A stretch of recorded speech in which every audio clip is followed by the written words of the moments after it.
intrude. How can a wife intrude upon her husband? My husband is also His Majesty the King.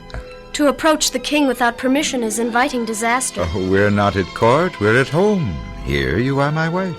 But you are busy thinking, dreaming, so I am intruding. Dreaming? Perhaps. Thinking? Surely. And studying.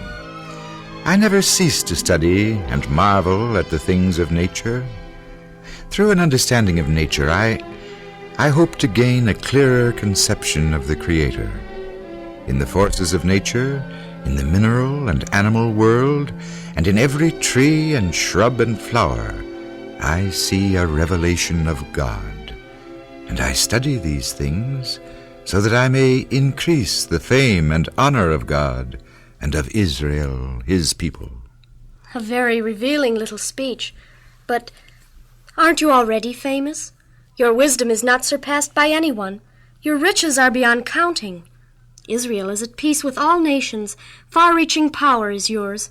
What more can my lord and husband desire? Ah, my dear Naamah, it is only through the favor of God that I possess power and wisdom and understanding. I seek to increase these things only that I may give to the world a greater knowledge and love of the King of Kings. I came to the garden to ask my lord and husband a favor, a great favor. Just ask, and it shall be so. My husband is a master at composing proverbs and songs. Make up a song and sing it about me, please. So that is all you wish. Will you? All right, my dear. Behold, thou art fair, my love. Thou hast dove's eyes within thy locks. Thy lips are like a thread of scarlet, and thy speech is as a flowing brook. Thou art all fair, my love. Thou hast ravished my heart.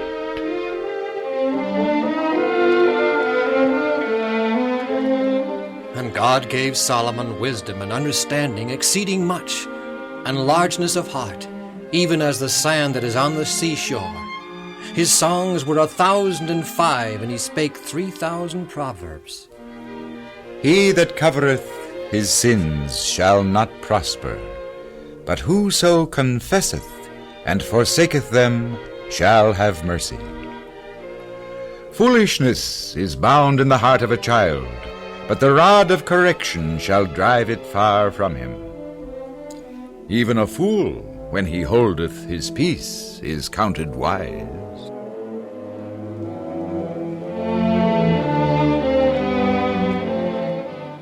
Scribe.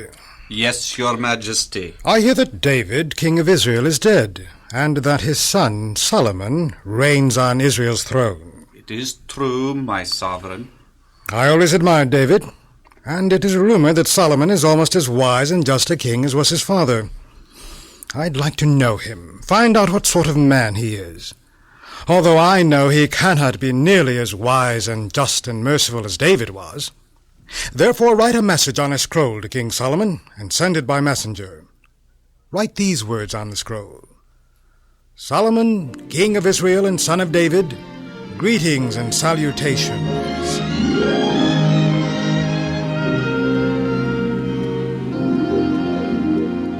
This is a good message from Hiram, king of Tyre. I appreciate his concern. Your father, King David, thought a lot of His Majesty, King of Tyre. Well, I can see why. Hiram seems a wonderful king and man. I think I'll send you personally to see him and deliver a message. I shall be delighted to visit Tyre, Your Majesty.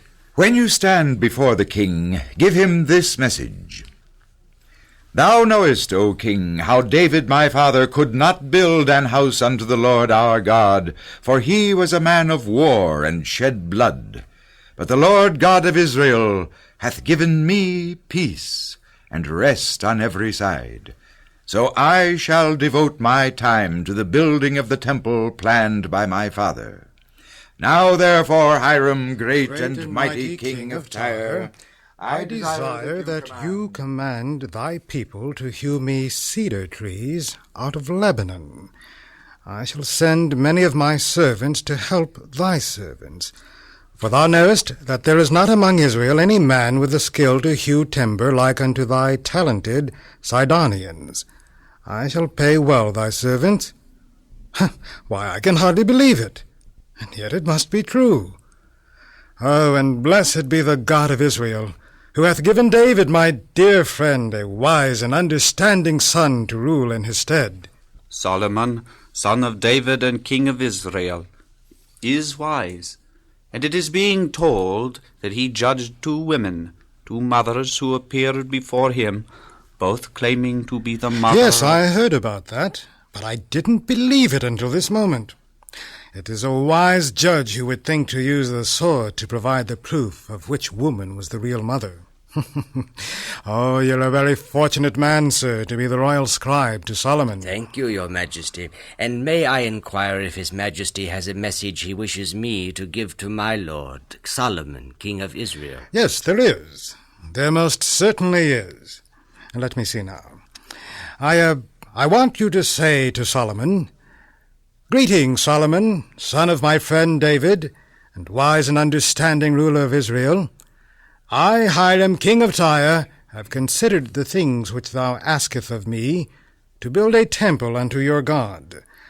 I will do all thy desire concerning the timber of cedar and fir.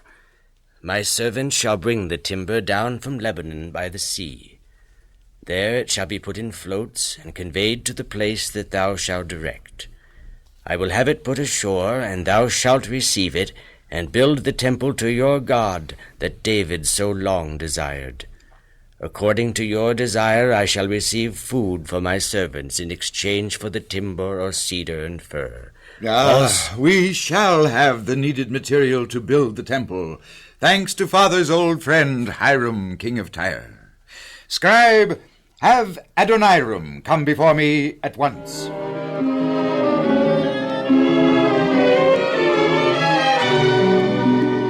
Long live the king! Adoniram, you have long been associated with the affairs of David my father.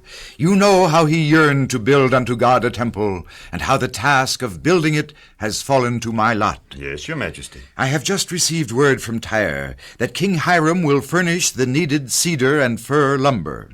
I want you to secure 30,000 volunteers from among Israel to go to Tyre and help cut down the trees and haul them to the sea. You will be in charge. Send them to Lebanon, 10,000 a month by courses. A month they will remain at work, and 2 months at home. Then back to work for another month, and so. Get together 70,000 men to carry things from the seaside and the mountains to Jerusalem. You will be in charge. Appoint yourselves overseers so that the work will progress smoothly, swiftly. Take 80,000 men into the mountains to cut down trees and hew them into materials for the temple and its appointments. And there began the work of collecting and preparing added material for Solomon's temple. There were at least 183,000 men at work, some in the forests of Tyre cutting down great trees, some aided in hauling the logs to the sea. Some unloaded and pulled the logs ashore at Joppa. Others pulled the logs across the land to Jerusalem. Still others did all sorts of hard work, for there was peace in Israel, and the temple of their God was a building according to the wish and plan of David.